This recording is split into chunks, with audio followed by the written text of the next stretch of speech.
ano? Hindi niyo po ata na nakikinig po kayo, sir, pero hindi niyo ako napakikinggan. Yung sa employer side na lang, alisin mo na muna FRA, alisin mo agency, alisin mo yung worker natin. Yung isang Kuwaiti na gusto magkaroon ng OFW, magtrabaho sa kanyang bahay, ano yung ina-undergo niya proseso? Yung pong employer, kinakailangan pong kumuha ng requirement na tinatawag na visa. I-apply po niya yung ating HSW ng visa. Visa? Hindi, opo. At hindi po siya papayagan ng Kuwaiti government kapag hindi po siya qualified. No? Anong klaseng qualification ang Doon po sa ating Sineset? 2018 labor agreement, nakasaad po doon yung mga requirements na tulad na kinakailangan po Tulad may ng- financial capacity po siya. financial? Okay, kinakailangan po may financial capacity. Ibig sabihin, Umaasa lang sa welfare sa Kuwait, bakit natin bibigyan ng mga OFW? Yung sinasabi ko, ito totoo nang nangyari ito.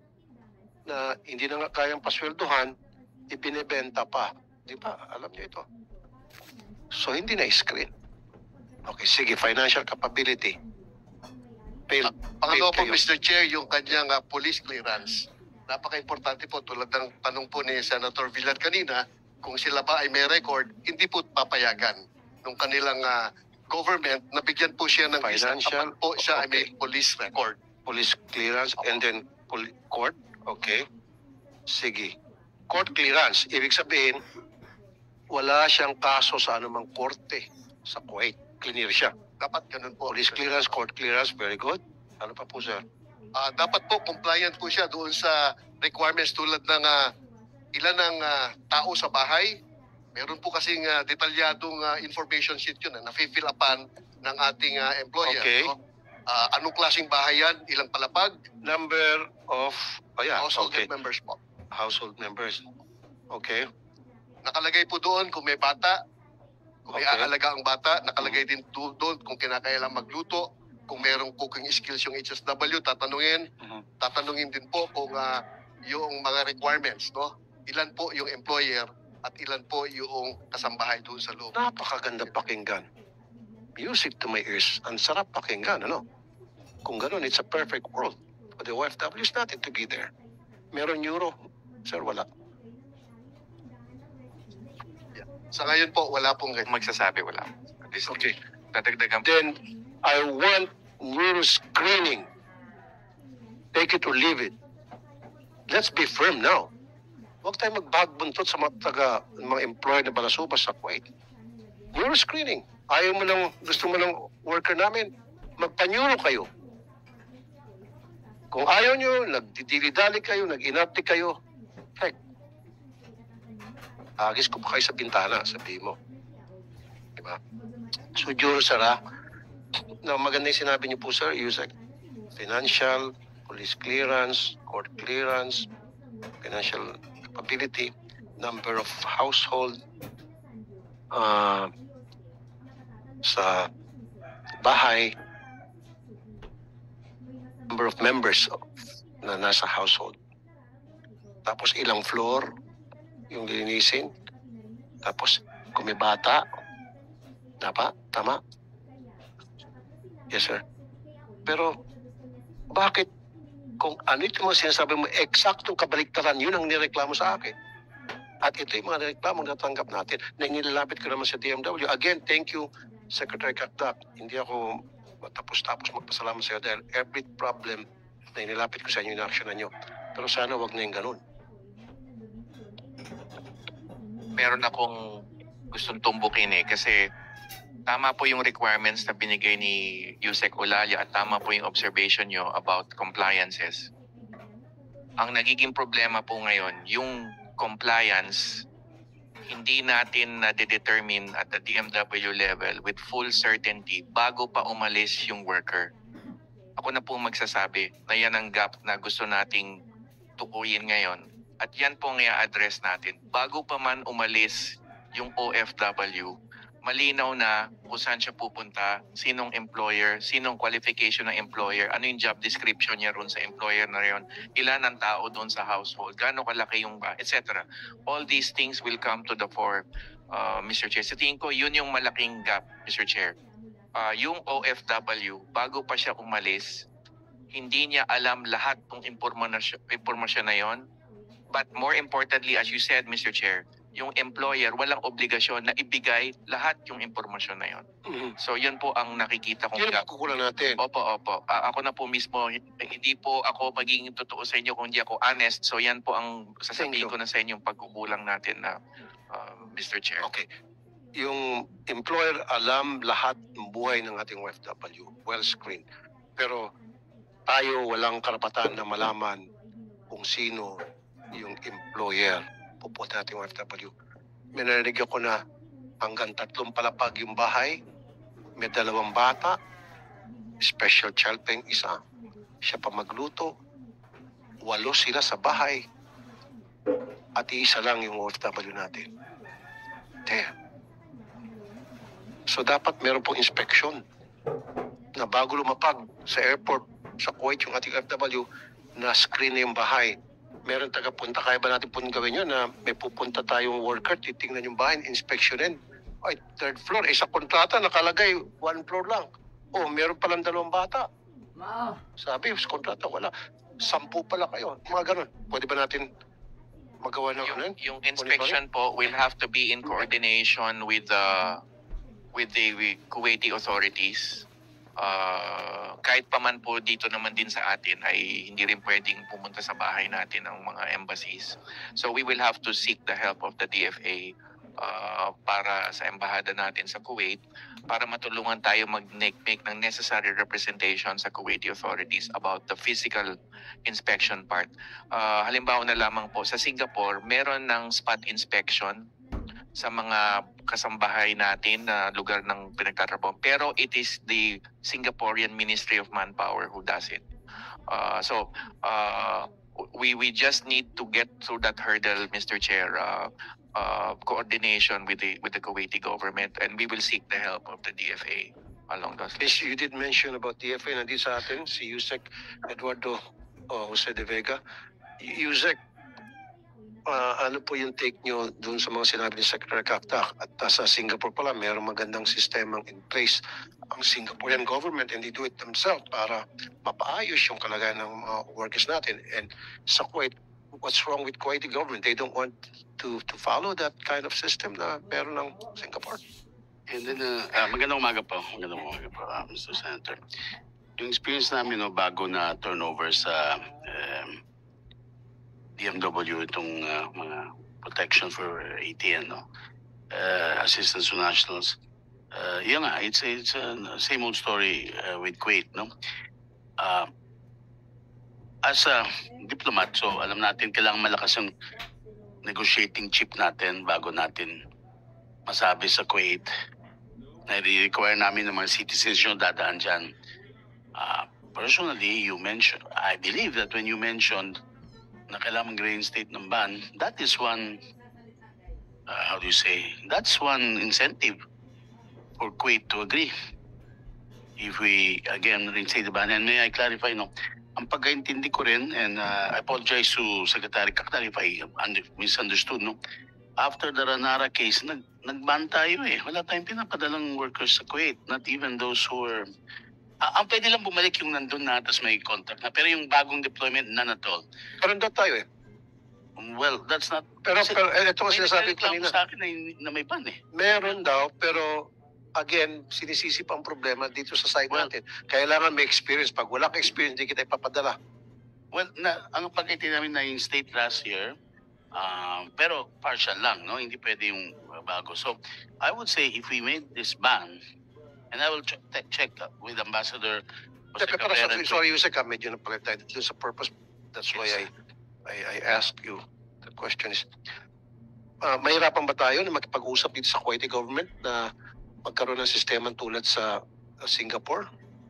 Yes, in 2023, after the death of Ranara, after the murder of Ranara, nagkaroon kami mga meetings. Mahirap. Bakit po anong mga hurdle? Kasi 2018 na may labor agreement na So they're not interested in adding new stuff sa what was agreed in 2018. Yan ang isang nakikita namin, that's our experience, and I'm sure nandun din naman yung DMW sa mga discussions. their ambassador, their former ambassador used to say, don't blame all Kuwaitis. Totoo naman, no? I mean, Okay. however, every year may namamatay. Yeah, I agree. So- Don't blame all Kuwaitis, but blame some of them who are Yes. rude. So, it is possible to maintain a ban. Indonesia already banned all their household workers of Middle East. Okay. So it is possible, sir, if that is the idea. But as for the diplomatic relations, well, of course it will be affected, but at maintindihan nila, may namatay. But may I say something, sir? The DMW, we know, is having communications, assistance. Yun din ang experience ng DFA nung naumpisa yung office namin in 1995 after the floor contemplation case. It's a long, steep learning curve. Eventually, magkakaroon ng after 5 years after the law takes effect, dapat i-review under the law yung DMW kung i-revise yung law, kung extend. But it cannot, yung ganun, biglang transfer na hindi lang labor contracts pati naman assistance. It has to be little by little learned. But the problem is, of course, kawawa naman yung mga OFWs natin pag may lapses, no? And we know that. But this, about the ban, we defer to them. But I do think as a diplomat, that is an effective strategy to get, that could be an effective strategy so that the Kuwaitis would say, well, maybe we have to. Ano maging repercussion? Halimbawa, nag-insist tayo, naging firm tayo na ban muna para sa mga domestic workers. We already know the repercussion based on what we did 2023. We banned domestic helpers. They then banned all pati skilled workers. But I think we survived. Exactly. We survived. Of course, palagi ako nakakuha ng mga, I'm sure pati kayo, yung mga from NGO Pati organizations. tourist. Siguro naman mag-agree sa atin mga kababayan natin kung wag na pumunta sa Kuwait. Ang dami naman bansa sa Middle East na pwedeng puntahan. Wag na yung lugar na inaapi yung mga kababayan natin. So what kung iba nila yung mga tourist papuntang Kuwait? But of course, when all is said and done, ating mahal na Pangulo, siya yung commander-in-chief, siya mag-decide. And he is in favor of I know, taxation. pero dapat upon the recommendation of the DFA and Yes. the DMW, I think And of the president is a reasonable man and he Yes. will listen. Opo. He knows how to listen when it's time to listen. Mahal ng ating Pangulo ang ating mga OFW. In fact, isa sa mga pinagtutunan niya ng pansin ay itong mga OFWs natin. So, recommend, and I will also, total ban. Total deployment ban. Except dun sa may mga contract na at umuwi tapos babalik ulit, why not? Total. Ngayon, sa gaganti ang Kuwait, hindi na sila magbibigyan ng tourist. Explain natin. I will explain. I'll bite the bullet. Kung yun ang kinakatakutan nyo na mabash kayo, I'll bite the bullet. Bash pa more. Kung yun ang gusto nyo na ayaw nyong, di ba? If I may add, Mr. Senator, kasi baka sabihin din ng Kuwait, well, tingnan mo, ang bilis ng hustisya para kay Ranara. In 1 year natapos ang trial. And I'm no doubt that they will do the same here. Sir, Pero patay na eh. Sir, Yung kababayan. exactly. Hindi, kahit na sabihin natin tuwing may namamatay ng OFW natin at mabilis ang hustisya nila, in fairness, nakukulong agad yung nagkasala. Pero kung palagi naman nangyari yun, it defeats the purpose of protecting our OFW, sending our OFW to the lion's den, like I said. Diba dapat, wag na mangyari, wala na mamatay. Hindi ko na kailangan ng kanilang swift justice. Diba? Just for the record, sir, I agree with your proposal, sir. Okay. So, Secretary, how about if we will impose a total sa mga domestic kasi naman palaging nabibiktima. Yung sa mga iba hindi. So, total ban sa mga deployment ban sa mga domestic helpers. Is it possible? Do we need to talk to the President Yes, for that? Mr. Chair, it is possible, but bigyan niyo lang ako ng kaukulang panahon, Mr. Chair. And kaukulang panahon, gaano po katagal yung kaukulang panahon? Isang linggo po, Mr. Chair. 1 week. Okay. So,